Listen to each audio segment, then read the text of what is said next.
Hey there, music lovers! Do you ever find yourself in a spot where you want to listen to your favorite songs, but there's no Wi Fi or mobile data available? Well, you're in the right place. Today I'm going to show you how to download songs in Apple Music for offline listening so you can enjoy your music anytime, anywhere. Let's dive in.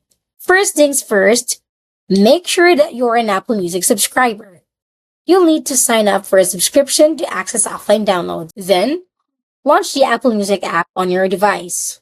Then search for the desired artist or song that you want to download in here and choose one of these.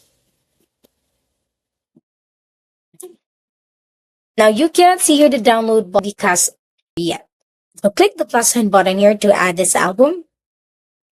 And you see it's being added to your library.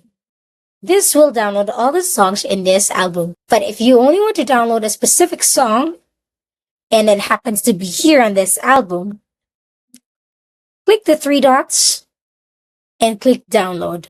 This icon here shows that. And that's it. I hope you've learned something